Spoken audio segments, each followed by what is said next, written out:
My name is Will McFarland for NPR, and in today's podcast, we will be diving into the music of the Romantic era. Some topics that we will cover are the nationalistic natures of Romantic music, fascinating Industrial Revolution effects on the new instruments, and the importance of the middle class.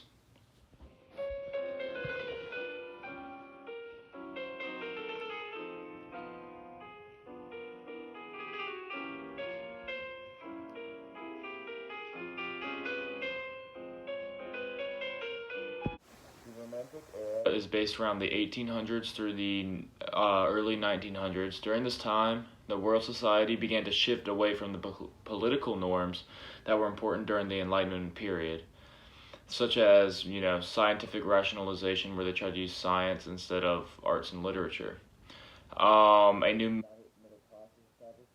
time, people began to value art and literature again, and new technologies emerged, and nationalism spread across the globe. Us, the middle class, before this time, composers only wrote for the upper class, and it was a very small portion of society, and it was quite unfair for the rest of the people. But when the middle class began to rise during the Romantic period, many composers began to write for the middle class because there would be a bigger audience. A composer from this time period named Edward Elgar, once said that the purpose of music was to be heard. And I believe that that's very true. Who wants music if you can't hear it? He stayed true to his word, and most of his music was actually played during English festivals and celebrations. Some of his favorite instruments were the bassoon, oboe, and violin. Here we will play a quick of Elgar's music.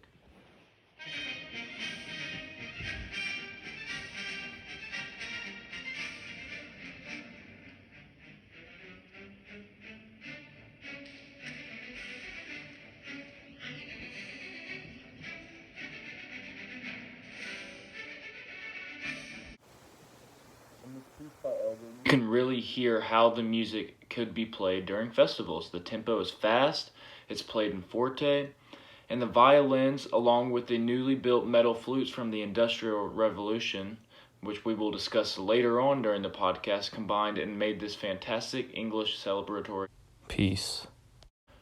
Next, we will discuss the nationalistic portion of the music of the Romantic era.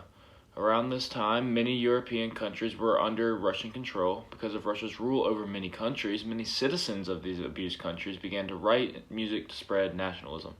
Composers such as John Sibelius, Frederick Chopin, and Bedřich Šmata all wrote music that included nationalism. For example, Sibelius's Finlandia was written to express the dream that someday Finland would be free from Russian rule. Another example is Smonata's symphonic poem called Vlata that describes his river life on the modern-day Czech Republic.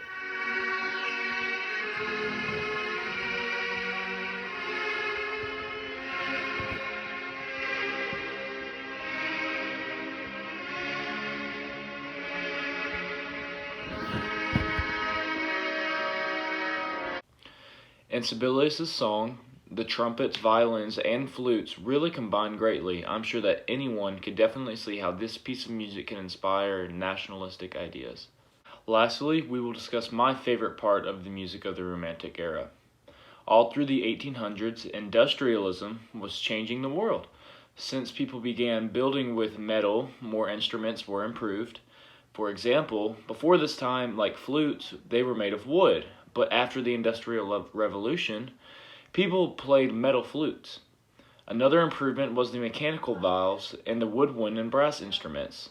The production was improved, and these instruments became much more reliable for the people to play them.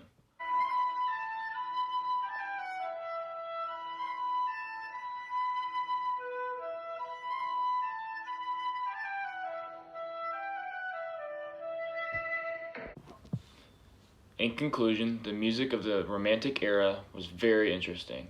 I really enjoyed talking with y'all about the effects of industrialization, the rise of the middle class, and the nationalization of music. Have a nice day.